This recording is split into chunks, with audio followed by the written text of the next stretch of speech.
Everybody, welcome into Going Public. I'm Harry McCullough. Chris Pulaski of the Terrebonne Parish Planning and Zoning Director is here. We're here to talk about downtown and Main Street and what's going on and that kind of things that are happening downtown.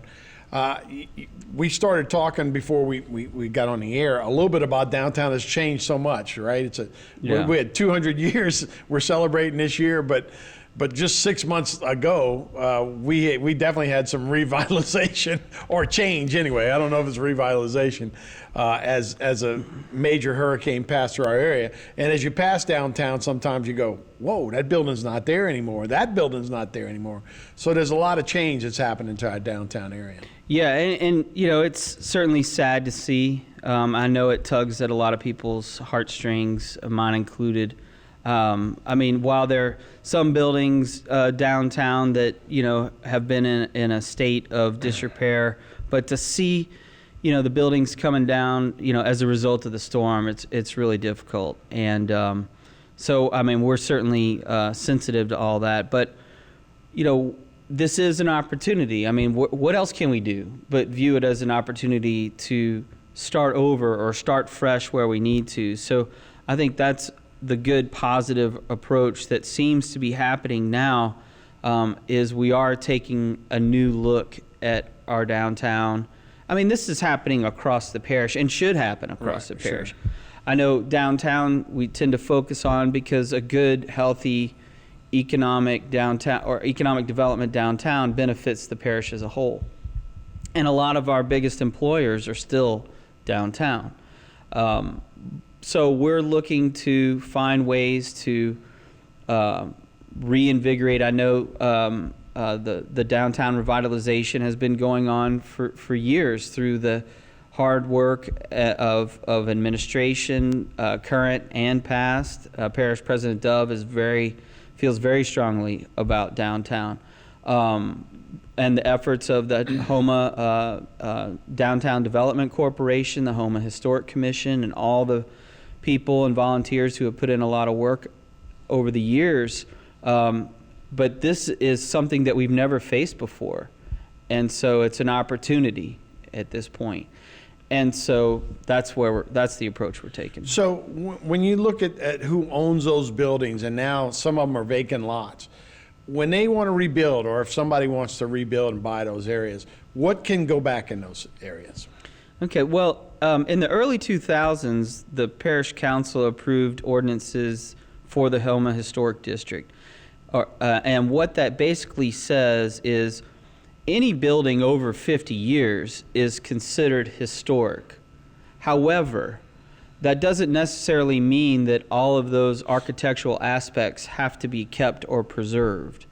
So you're gonna find an old photograph with a horse and a buggy in front of it and say, you gotta build this. Right, if you were to purchase the property at one of the corners that's, the building was demolished or came down or what have you, it's not like we gotta go back into the Nichols archives, find the picture of the building that was there and you have to recreate that building. Right. No. What it means is any new construction or any addition to existing structures has to be reviewed and approved by the Homa Historic Commission. And really what they're looking for is what sort of architectural or historical character are you providing? We're not Disney World, so we're not trying to recreate that. Right. I mean, we're trying to at least give a nod and hearken back to what a historical Main Street, a historical downtown would possibly look like, but it doesn't mean you have to recreate a building. It could be just certain elements of your modern building have that sort of. Right. I mean, if you go to South Beach, it's an Art Deco style. If you go down to Homa and you go down, if you're driving through school and the different areas, there's a different theme to it. But does it have to be that theme or it can be a? I mean, how old is the Whitney Bank building? Right. That's over 50 years old. Right. So it too would falls into that. But would you look at that Whitney Bank building and say that's a historical character? That wasn't here 200 years ago. I mean, I think it's a lot more flexible than people may first realize. Sure. And the Homa Historic Commission and the Homa Downtown Development Corporation, I mean, both of those entities are also, I mean, the historic commission's more about historic preservation and character, and the Downtown Development Corporation is more about economic development. But both entities know what makes each other tick, and you got to have a good, healthy business community, thriving business community in your downtown area. So they're not. I don't think any of that would prohibit what people need to do. So you mentioned opportunity. Like, this might be an opportunity for somebody with the right ideas to come in, right? With maybe a grant from FEMA or downtown development or wherever you can piece together different things to be able to build something special, right? That's correct. I mean, we're on the cusp of an influx of a lot of money that's coming towards Terrebonne Parish for a whole variety of things. I mean, you've got hazard mitigation money that we're using for housing, and I know we're going to be talking about that in a little bit later. But community development block grants, CDBG dollars for infrastructure. That is a major issue downtown. I mean, we're just this session, they're introducing, or at least moving forward with our request to take over the operation and maintenance of the Main Street sections of the Main Street and Park Avenue, because they're state highways. Mm-hmm. But if we can take over the parish can take over control from the state, we have a lot more flexibility to make the types of infrastructure improvements that local government would be good at doing, like possible reconfiguration of the parking and road layouts and that kind of thing, pedestrian crosswalks. Also, all the infrastructure like the utilities, sewer, drainage, electrical, all that sort of stuff. We can work on making improvements to those. And I think once the private sector sees that public investment being made, I think it sends a clear message out that, hey, look, the government's there to try and make this, to make downtown and the Main Street corridor, what we know it can be, and hopefully the private sector will follow. It's kind of build it, they will come. That's why you've had a couple of nights where you changed the parking, where it would make almost like one lane where you could park on both sides, kind of going in sideways as opposed to, backing in. Also, the pedestrian mall, I guess, off of Boulanger Street there, that little area. Those are some of the things that if the local government had more power instead of a state facility, you might be able to do some of those things. Right. I think, those strategies that Demonstration Day identified, I think we would get to those even if the state maintained control. It's just how long are we talking? If we have the ability to, then we can get to it much right. sooner. And some of those strategies that came about, we know work, and we don't need anybody to come in and tell us. We know that the issue with parking downtown isn't necessarily do we have parking available? It's the type of parking. I think the biggest complaint, at least that I get, right. is parallel parking. Right. It's difficult, and it's even harder when you have big trucks and traffic going by, at 25, 30 miles an hour. The Boulanger Street block from Church to Greenwich, which initially began as the Boulanger Street Park, now as Rotary Centennial Plaza, but that project came out. At least the idea came about from the downtown Demonstration Day. And then, at the same time, the Rotaries are looking at their centennial. So we were able to marry those two ideas together. And I know that Rotary is going to be doing a major presentation about that, later on in the coming months. But that's a huge investment that's happening, and we know that that's going to spark a lot of economic development right. downtown. That's going to bring a lot of people back. So who owns those sections, and who can buy those sections and fill them up? Those are all privately owned areas that, like where some of those buildings have fallen down. Those are all privately owned. Most of the properties along Main Street and Park Avenue are privately owned. I mean, obviously there's a few buildings that the parish owns, right. But most of what you see is private sector. And so, whether the the folks who own those structures are looking to rebuild or maybe considering selling. At this point, I haven't been part of any of those discussions, but we're looking to help find ways to promote discussion amongst the people, get input not only from the general public, but from those property owners themselves, and get them engaged in the conversation, and maybe be able to demonstrate to them what opportunities they have. And that we can talk about that on another segment too. Sure. But I want to talk about the Main Street corridor master plan and where that fits in. Yeah, because that's what we want to talk about. We want to talk about, obviously, the revitalization, but an update on housing, where people can move and do all those kind of things. Those are real important things. So, like I say, it's such a whirlwind of a time, right? We go right from a pandemic right into the storm. We did have a movie in between, right? It looked good for a little while. And we got a Piggly Wiggly for a while. We got a grocery store downtown. So I'm sure a lot of people got to figure out where they're at in this world right now and what's going on and that kind of stuff. But it is interesting, and it's good to know that you guys are kind of there and to be able to guide people that might have, hey, I got an idea. What about this? Can we do this? It's a good way to guide things. So we're talking specifically right now about the Main Street corridor and to what those plans are. And you have a master plan for the Main Street corridor?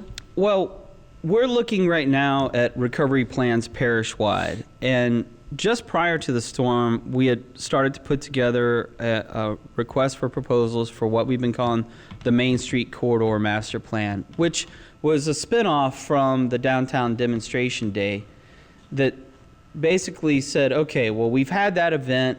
This is the input we got from our public, but now we want to turn all this over to some qualified professionals, bring in some consultants who can oversee, a public planning project where they get input from the public, they get input from stakeholders, property owners, the like, and they're looking at an area. I mean, initially it was started out as a focus on downtown proper, but now that's extended out. I mean, they're looking out as far back as Polk Street and then as far down as Grand Caillou Road. So you're talking both sides of the Intercoastal, you're talking both sides of Bayou Terrebonne. It's not just, I know we're calling it Main Street Corridor, right. But Park Avenue is just as much a part of it. Right.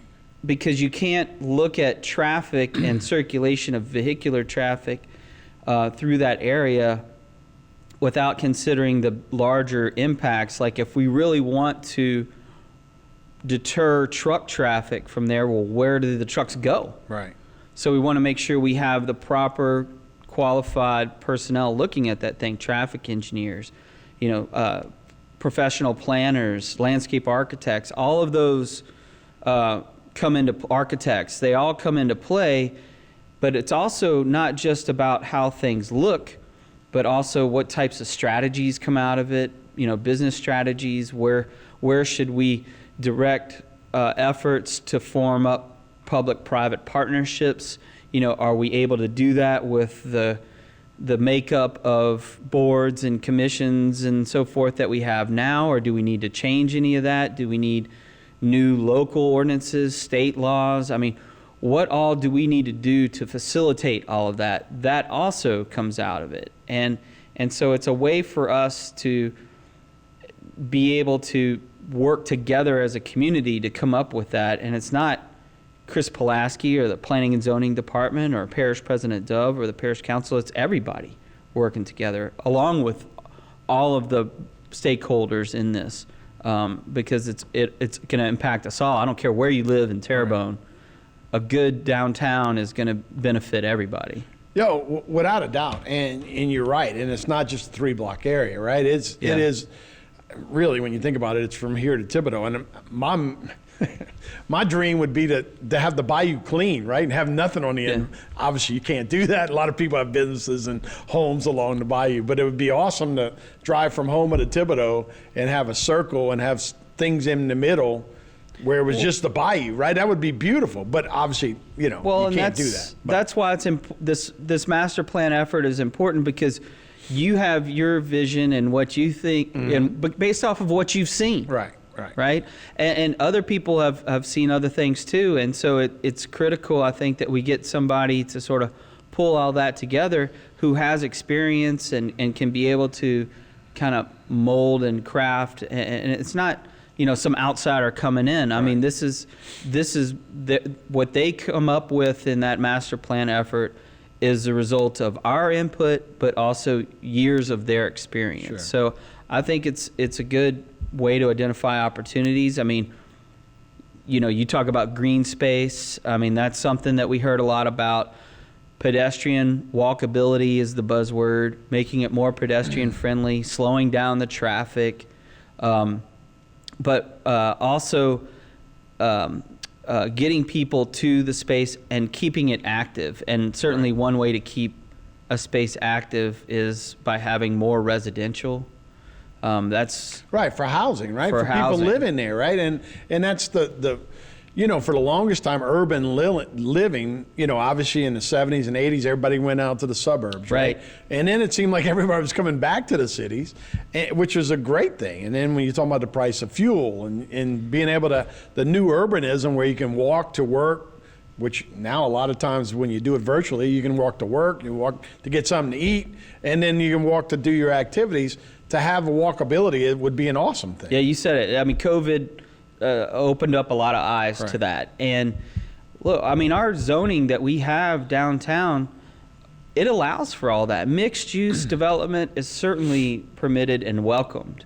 And we have the ability to work with developers and property owners. I mean, we've done it before. When Spigot's first opened, when the distillery first opened, we didn't have microbreweries or micro distilleries in our zoning, but we do now.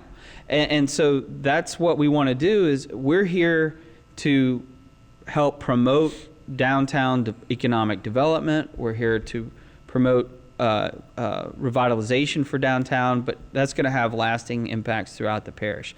And certainly, I mean, I live downtown.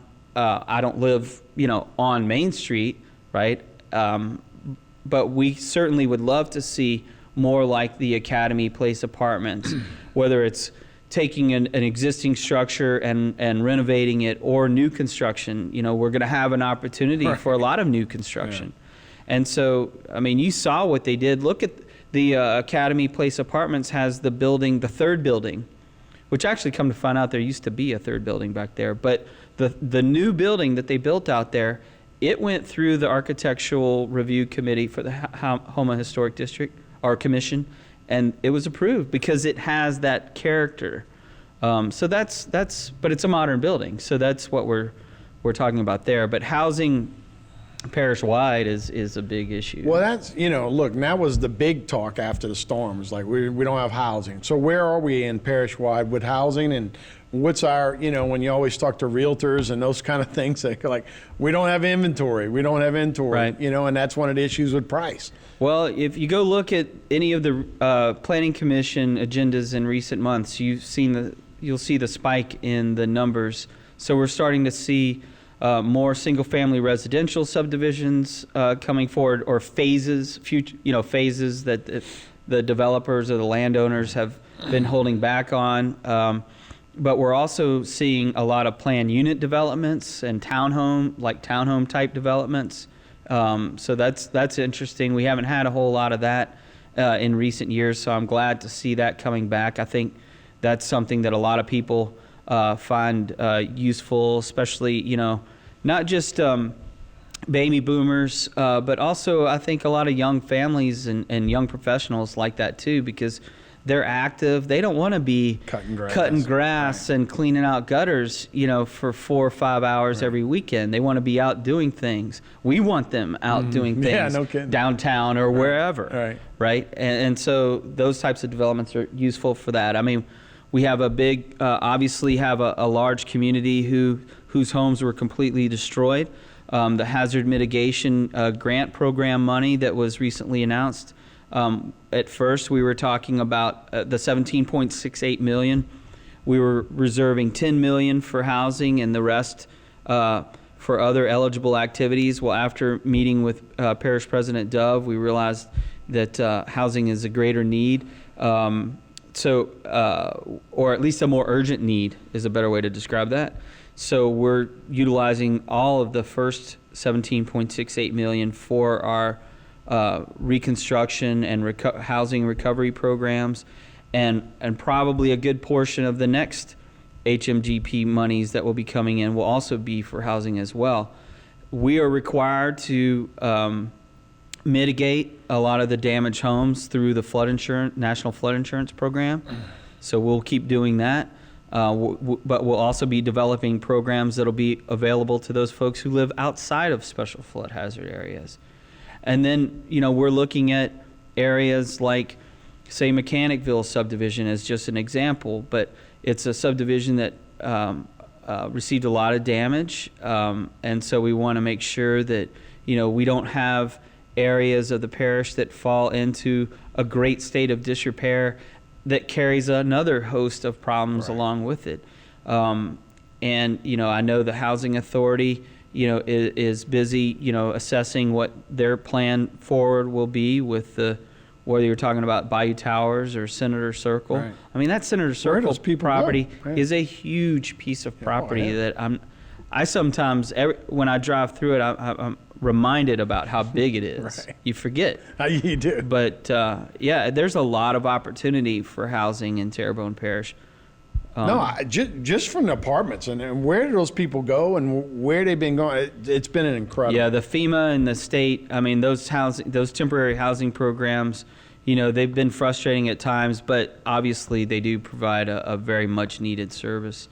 So I want to thank the parish president, the council, GOSUP, and FEMA for their work, and certainly all the parish staff, my colleagues. We've all worked very hard on that. Absolutely. I know we only have a few minutes left, but we got a lot going on. Right. You got we have the bicentennial that's starting up next month, April 7th. I can't wait for at that. the Civic Center is the first. Commerce is the topic. And then they'll be followed every month with more. And then we have the festival downtown on October 15th. There's a lot happening downtown. So, Yeah. Well, Chris. and in the parish. Yeah. Well, thanks so much for being with us, man. We appreciate it. And a lot going on in this parish. A lot of changing time for sure. Let me know when I can come back and tell you more. Absolutely. Hey, that's Going Public. I'm Harry McCullough. We'll see you next time.